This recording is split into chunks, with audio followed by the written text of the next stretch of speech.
Aujourd'hui, sur le chantier de sa future salle de bal à la Maison-Blanche, Donald Trump manifeste une fois de plus son impatience dans le conflit avec l'Iran. Hier, j'étais à 1 heure de frapper l'Iran. Tout était prêt pour que je donne l'ordre. Les bateaux étaient chargés, tout était prêt. Le président américain a finalement reculé face à cet adversaire iranien qui utilise toutes les armes pour résister. Ses dernières cibles dans le détroit d'Ormuz, les câbles sous-marins comme ceux-là, à fibre optique ou électrique. C'est par eux que transitent communications téléphoniques et Internet, 17% du haut débit international. En tout, une dizaine d'autoroutes invisibles de l'économie mondiale.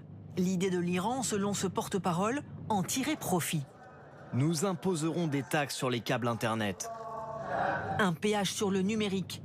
Les pays les plus touchés seraient ses voisins dans le golfe Persique. Ils ont besoin de ces câbles pour communiquer avec l'Asie et l'Europe. Mais l'Iran vise surtout les géants américains, Google, Meta, Microsoft, Amazon, qui puisent la rapidité de leur flux dans ces connexions sous-marines. Ces taxes pourraient totaliser des millions de dollars. Mais aurait-elle un réel impact?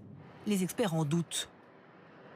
Si vous voulez passer ailleurs que par le détroit d'Ormuz, eh bien de fait, vous le pouvez. Donc l'impact réel, opérationnel d'une menace de péage sur les données qui passeraient par des câbles sous-marins dans le détroit d'Ormuz, elle est limitée. L'Iran laisse planer une autre menace inédite, celle de sectionner ces câbles, de saboter les réseaux sous-marins. Le gouvernement iranien entend bien exploiter au maximum ce qu'il qualifie de trésor dans le détroit d'Ormuz.